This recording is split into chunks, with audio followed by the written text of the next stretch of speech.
CrossFit Originals Furious Friday.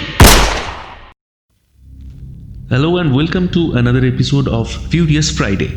আজকের গল্প লেখিকা ইন্দিরা মুখোপাধ্যায়ের লেখা ইউরেনিয়াম খনি রহস্য। লেখিকা ইন্দিরা মুখোপাধ্যায়ের লেখা পিকচার প্ল্যান্ট ও গল্পভূত এর আগে আমাদের স্যাটারডে স্ক্রিমের সিরিজে অডিও রূপায়ণ আমরা করেছি। গল্পের লিঙ্কটি আমাদের এই গল্পের ডেসক্রিপশনে পেয়ে যাবেন। লেখিকা ইন্দিরা মুখোপাধ্যায় ক্রসফিটের উদ্দেশ্যে একটি আশীর্বাদ বাণী পাঠিয়েছেন, আসুন সেটি শুনে নিই। আমি ইন্দিরা মুখোপাধ্যায়। টিম ক্রসফিটকে আমার তরফ থেকে প্রচুর শুভেচ্ছা। তারা বাংলা সাহিত্যের গল্প নিয়ে এত সুন্দর কাজ করছে, আমি সবসময় তাদের পাশে রয়েছি। শুধু আমার গল্প নিয়েই নয়, তারা উদীয়মান সব গল্পকারের অলৌকিক রহস্য এবং ভৌতিক গল্প নিয়ে একের পর এক চমৎকার ভিডিওগ্রাফি তৈরি করছে, যার জন্য বাংলা গল্প একটা অন্য মাত্রা পাচ্ছে। আমি আছি ক্রসফিটের সঙ্গে, তাদের জন্য আমার প্রচুর শুভকামনা রইল। লেখিকা ইন্দিরা মুখোপাধ্যায় কেমিস্ট্রিতে মাস্টার্স, পূর্ণ সময় লেখিকা। উপন্যাস, ছোট গল্প, ভ্রমণ কাহিনী, রম্য রচনা, প্রবন্ধ, ফিচার সব কিছুই লেখেন। প্রথম ছোট গল্প প্রকাশিত দেশ পত্রিকায়, এবেলা, আনন্দমেলা, সানন্দা, সাপ্তাহিক বর্তমান, ফেমিনা বাংলা ইত্যাদি নামি দামি বাণিজ্যিক পত্রিকার পাশাপাশি একাধিক ছোট গল্প প্রকাশিত হয়েছে বিভিন্ন লিটল ম্যাগাজিন এবং ওয়েব পত্রিকায়। সানন্দা পুজোয় প্রকাশিত উপন্যাস কলাবতী কথা, দ্বিতীয় উপন্যাস ত্রিধারা, চিন্তামণি থটশপ, চড়ইবেতি, রম্যরচনার সংকলন স্বর্গীয় রমণীয়, কসমিক পুরাণ, কিংবদন্তির হেসেল, এছাড়াও ইংরেজি রান্নার বই 89 রেসিপিস বেশ জনপ্রিয়। বিশেষ শখ রান্নাবান্না এবং গান।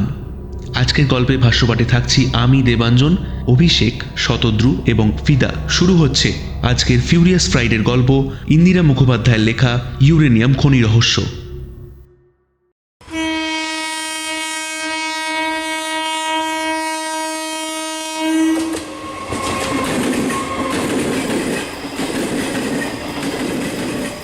ট্রেন ছুটে চলল। সুপারফাস্ট স্টিল এক্সপ্রেস, হাওড়া থেকে খড়গপুর। তারপর কখনো থামছে, আবার ছুটছে। সন্ধ্যের অন্ধকারের পরত ছিঁড়তে ছিঁড়তে জোরে ছুটে একে একে পেরোল সারদিঘা, ঝাড়গ্রাম, চাকুলিয়া, ঘাটশিলা, রাকা মাইন্স, সবশেষে টাটানগর। সন্ধে তখন রাতের দোরগোড়ায়।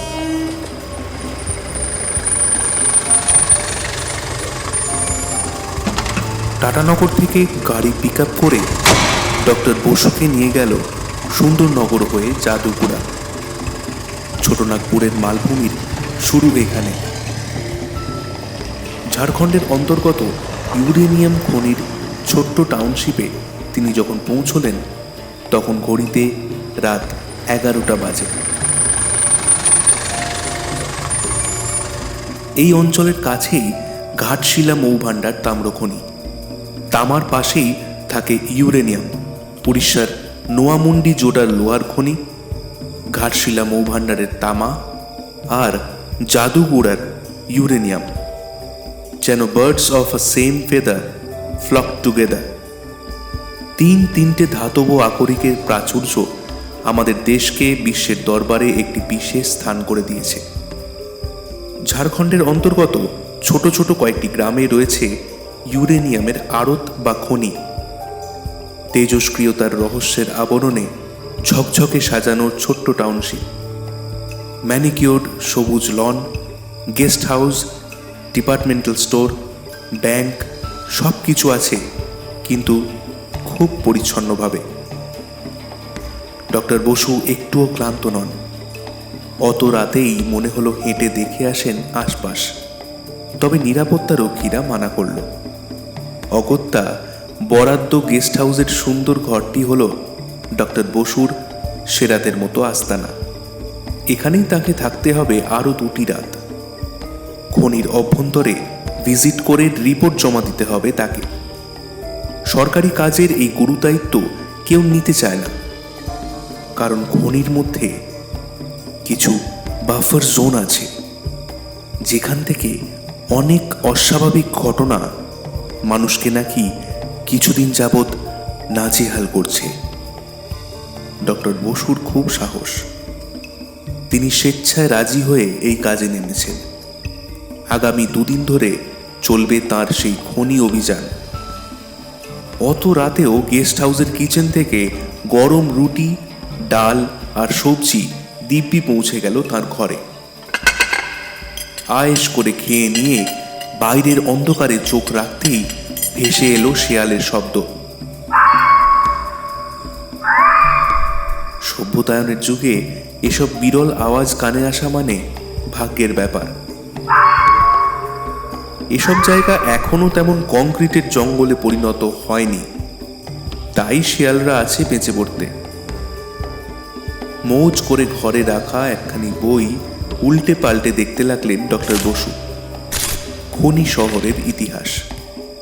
টাটানগর থেকে 5 কিলোমিটার দূরে সুন্দরগড় আর সেখান থেকে 12 কিলোমিটার দূরে নারোয়া পাহাড়ের এই ইউরেনিয়াম খনির গভীরতা 355 মিটার। নারোয়া পাহাড় ছাড়া সংলগ্ন এলাকায় আরও 6টি গুরুত্বপূর্ণ ইউরেনিয়াম খনি আছে, যেগুলি হল জাদুগুড়া, টুরামডিহি, ভাতিন, বান্দুমগ্রাম, মহুলডিহি আর বাগজাতা। এইসব ছোট ছোট টাউনশিপ পাহাড়ের কোলে আর নদীর পাশে। খনিতে প্রচুর জলও লাগে, তাই নদীর আশীর্বাদ ধন্য আর পাহাড়ের আকরিক সম্পদের প্রাচুর্যে গর্বিত ছোটনাগপুরের মালভূমির এই 7 ভাই ইউরেনিয়াম খনি শহরগুলি। ঝাড়খণ্ডের পূর্ব ও পশ্চিম সিংভূম জেলার অন্তর্গত এই মাইনগুলিতে আকরিক ইউরেনিয়াম অত্যন্ত মসৃণ অবস্থায় ছড়িয়ে থাকে। ভারতের নিউক্লিয়ার এনার্জির আগারে এর অগ্রণী ভূমিকা রয়েছে।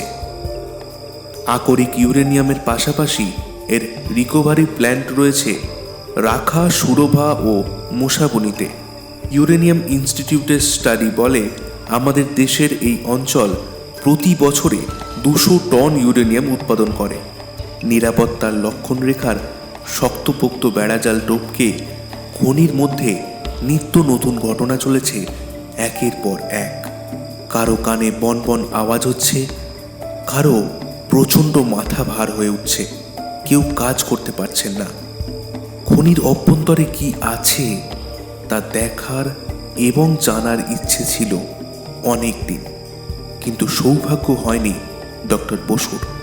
কিছুটা সেই কারণেই এই কাজে এগিয়েছেন তিনি। এখন ভালোই ভালোই সেই আশা পূর্ণ করে রিপোর্ট জমা দিতে পারলেই হলো।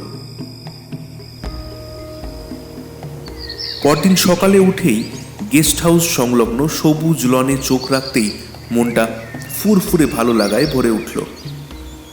কি চমৎকার ঝিমঝিমে আর ঝকঝকে শহর, আর সেখানেও হানা অদৃশ্য কোনো সজীবের। বহিঃশত্রু নয় তো? দেশের চারিদিকে যা গোলযোগ, তাতে এমন একটি শক্তিশালী জায়গায় হানা লাগানোটাও দুষ্কর নয়। তবে নিরাপত্তার যা বলয় বেষ্টনী, সেখানে তারা প্রবেশ করবে কিভাবে? দোলাচলে পড়লেন ডক্টর বসু। দূর থেকে ময়ূরের ক্যাও ক্যাও কর্কশ ধ্বনি কানে এলো তার।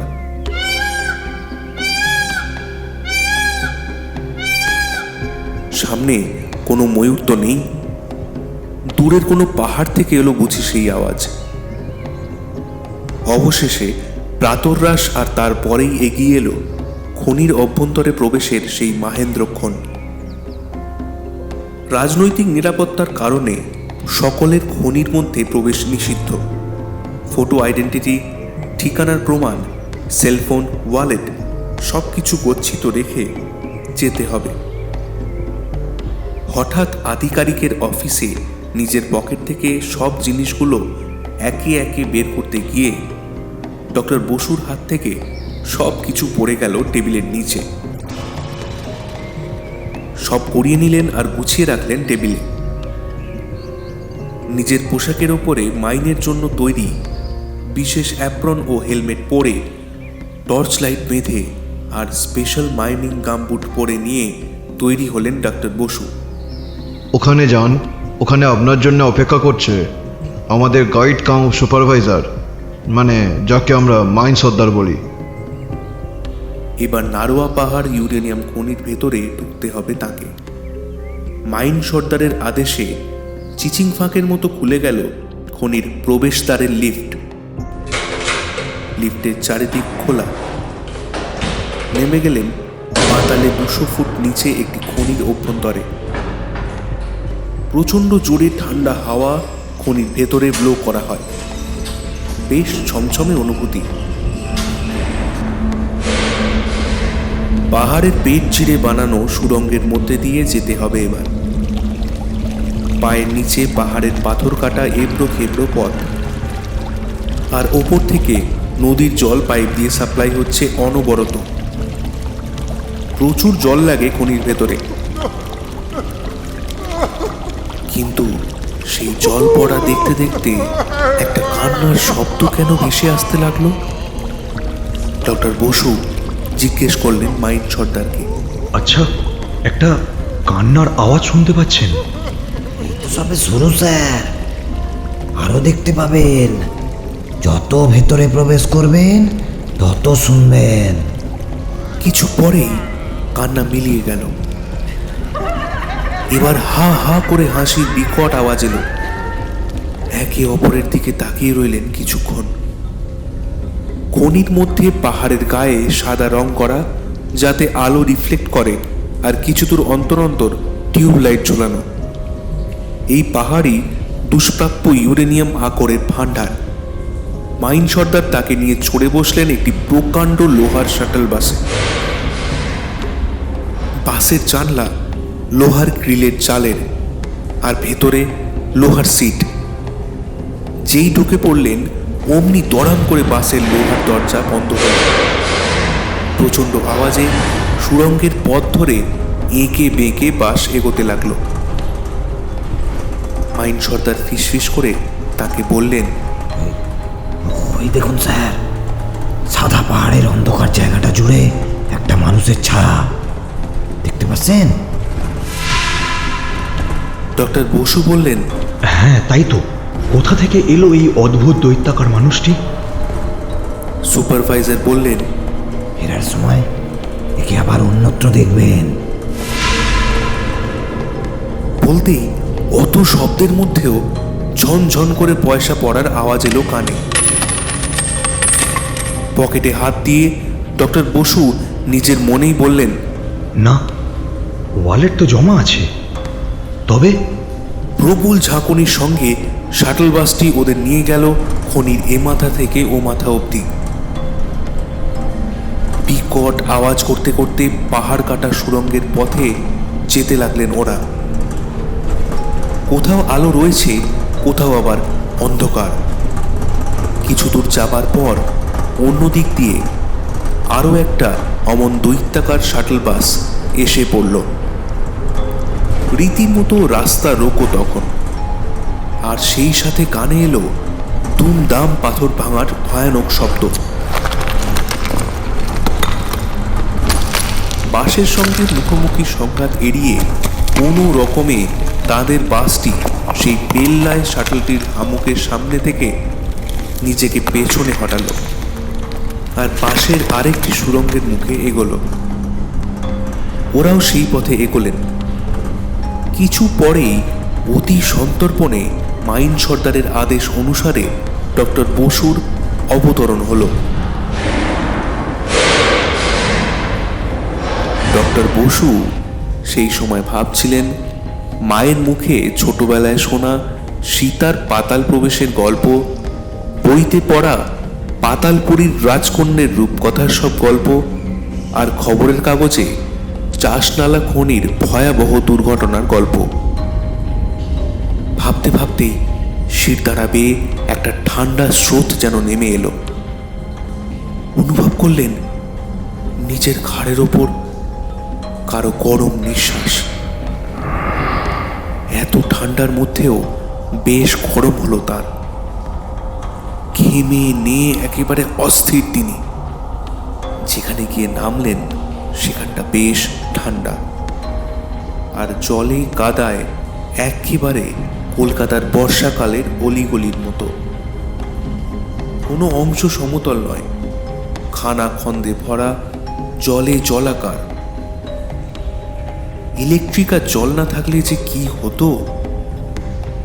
আবেগপ্রবণ ডক্টর বসুর কেবলই তখন মনে হতে লাগলো সেই মানুষগুলোর কথা, দেশের জন্য যারা এইসব খনির ভেতরে প্রতিনিয়ত কর্মকাণ্ড চালিয়ে যাচ্ছেন। তাদের সাহসিকতা আর মেটালার্জি বা মাইনিং বিদ্যাকে ভিত্তি করে যাদের রুজি রোজগার, তাদের কথা আমরা কজনই বা জানি। কত প্রতিকূলতার সম্মুখীন হয়ে তারা এই কাজ করে চলেছেন তা সত্যিই প্রশংসনীয়। হঠাৎ অন্ধকার হয়ে গেল। নিশ্ছিদ্র অন্ধকারে কিচ্ছু দেখা যাচ্ছে না। খুব ভয় পেয়ে গেলেন তিনি। তখন সেই মুহূর্তে খবরের কাগজের ধসজনিত কারণে খনির ভেতরের দুর্ঘটনার কথা, আকস্মিক বিস্ফোরণের কথা, প্রাকৃতিক সব বিপর্যয়ের কথা মনে হতে লাগলো তার। তখনই জানতে পারলেন সেই অন্ধকার ঘটেছে লোডশেডিংয়ের জন্য, যা প্রায়শই হয়ে থাকে এখানে। গাইড কাম মাইন সর্দার তখন সব তথ্যের অবতারণা করে চলেছেন, আর তিনি নোট করে চলেছেন বুক পকেটে রাখা এক ডায়েরিতে। এই দেখুন স্যার, বলে আলো আবছায়ার সেই প্রকাণ্ড পাহাড়ের গায়ে হাত দিয়ে গাইড বললেন, এই যে সাদা চক দিয়ে চিহ্নিত করা জায়গাগুলি দেখছেন, এই চকচকে জায়গাগুলিতেই আকরিক সঞ্চিত থাকে। প্রথমে বিশেষজ্ঞ এসে যন্ত্রের সাহায্যে ইউরেনিয়ামের উপস্থিতি শনাক্ত করে পাহাড়ের গায়ে চক দিয়ে চিহ্নিত করে রাখেন। তারপর অপর একজন ইঞ্জিনিয়ার এসে স্পেশাল ড্রিলিং মেশিনের সাহায্যে জল দিয়ে সেই স্থানটি ভেজাতে থাকেন আর পাহাড়ের মধ্যে ড্রিল প্রবেশ করিয়ে গর্ত করে দেন। এরপর সেই গর্তের মধ্যে বিস্ফোরক প্রবেশ করিয়ে ব্লাস্ট করানো হয়। ব্লাস্ট? হ্যাঁ স্যার, এই ব্লাস্টেই তো। কি হলো? চুপ করে রইলেন কেন? ব্লাস্টে কি হয়েছিল বলুন। ব্লাস্টের ফলে ইউরেনিয়াম সমৃদ্ধ পাহাড়ের বিশেষ পাথরটি ভেঙে টুকরো হয়, মাটিতে পড়ে ও তা খনির বাইরে এনে তা থেকে ইউরেনিয়াম নিষ্কাশন করা হয়। খনির বাইরে এসে বিশাল কনভেয়ার বেল্টের ওপর ছোট ছোট ট্রলি ট্রাকে করে সেই ইউরেনিয়াম রিচ পাথর খণ্ডগুলিকে যেতে দেখলাম অন্য আরেকটি জায়গায়, যেখানে রাসায়নিক পদ্ধতিতে ইউরেনিয়াম নিষ্কাশিত হয়। না, কথাটা ঘোরাবেন না, আমাকে জানতে হবে। সেই কারণেই আমি এসেছি এত দূর। না স্যার, সেবারে ভয়ানক ব্লাস্টে একজন মারা গেছিল খনির মধ্যে, সে কথাই বলতে যাচ্ছিল। আপনি আর যদি ভয় পেয়ে যান তাই বলবো কিনা ভাবছিলাম। হঠাৎ এক ঝাঁক বাদুড় না চামচিকের মতো কি সব যেন তাদের মাথার ওপর দিয়ে উড়ে চলে গেল। ভয় পেলেন ডক্টর বসু। গাইড বললেন, ও কিছু নয় স্যার। ডক্টর বসু বললেন, হ্যাঁ, যা বলছিলাম, মাইনের প্রোডাকশন কমে যাচ্ছে। মনে রাখবেন, আমাদের দেশ ইউরেনিয়াম উৎপাদনে বিশ্বে একটি বিশিষ্ট স্থানে আছে। ইউরেনিয়াম ইনস্টিটিউটের স্টাডি বলে আমাদের দেশের এই অঞ্চল প্রতি বছরে 200 টন ইউরেনিয়াম উৎপাদন করে। এত লোকজন, সরকারি ব্যবস্থা, ঢেলে সাজানো ইকুইপমেন্টস, আর এমন পোটেন্সিয়াল একটা মাইনে ভূতের ভয়ে দিনের পর দিন শ্রমিকরা কাজ করতে পারবে না। ডিপার্টমেন্ট অফ অ্যাটমিক এনার্জির অধীনে এটি একটি অন্যতম পাবলিক সেক্টর সংস্থা। ভারতের নিউক্লিয়ার এনার্জির আগারে এর অগ্রণী ভূমিকা রয়েছে। জানি তো স্যার সব কিছু। এত বড় একটা কোম্পানিতে কাজ করি বলে আমার পরিবার বেঁচে পড়তে আছে। এতক্ষণে ওরা দুজনে আবার সেই লিফটের সামনে পৌঁছে গেছেন। এবার ওপরে ওঠার পালা। জাম জুতো, টর্চ সব জমা করে নিজের জিনিসপত্র নিয়ে সেদিনের মতো গেস্ট হাউসে ফেরার পালা। লিফটের কাছে আসতেই গাইড ভদ্রলোক বললেন, কি বুঝলেন স্যার? কি আবার? শ্রমিকদের বদমাইশি, কাজ না করবার ফন্দি? তা বোধহয় নয় স্যার, আপনি বুঝতে ভুলই করছেন। বলতে বলতে লিফট এসে গেল। লিফট থেকে নেমে গাইড বললেন, আপনি অফিসের দিকে এগিয়ে যান, আমি আসছি। ডক্টর বসু ত্রস্ত পায়ে আধিকারিকের অফিসে যাবেন এমন সময় এক ইউনিফর্ম পরিহিত যুবক এগিয়ে এসে বলল, এই তো স্যার, আমি কতক্ষণ আপনার জন্য অপেক্ষা করছিলাম। একটু দেরি হয়ে গেছিল আমার আসতে। আসলে আমার ছেলেটার না খুব জ্বর, ডক্টরের কাছে নিয়ে গেছিলাম। ডক্টর বসু বললেন, তার মানে আমি তো খনির ভেতরে ঘুরে এলাম এখনই। আপনাদের মাইন সর্দার মিস্টার নন্দী আমাকে ঘুরে দেখালেন তো সব। সেই যুবক বলল, মিস্টার নন্দী, উনি তো 3 বছর আগে মাইন্সের মধ্যে একটা ভয়ানক ব্লাস্টে অন দ্য স্পট মারা গিয়েছিলেন। খনির রহস্য আর অধরা রইল না ডক্টর বসুর। এবার কি রিপোর্ট লিখবেন তিনি? সবটাই তো অলীক বাস্তব, নিজের চোখে দেখা আর পঞ্চ ইন্দ্রিয় দিয়ে অনুভব করা সব ভুতুড়ে ঘটনা।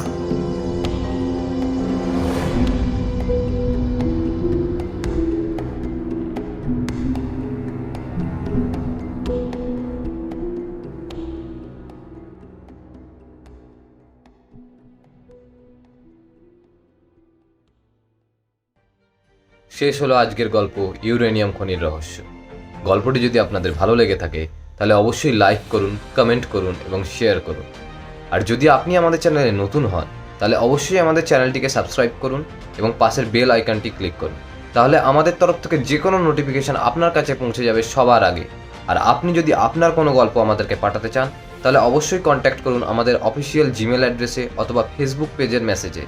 যদি আপনার গল্পটি আমাদের ভালো লাগে তাহলে অবশ্যই আমরা সেটিকে অডিও স্টোরি আকারে বার করব। ততদিন পর্যন্ত সুস্থ থাকবেন, ভালো থাকবেন। দেখা হচ্ছে নেক্সট ফিউরিয়াস ফ্রাইডেতে।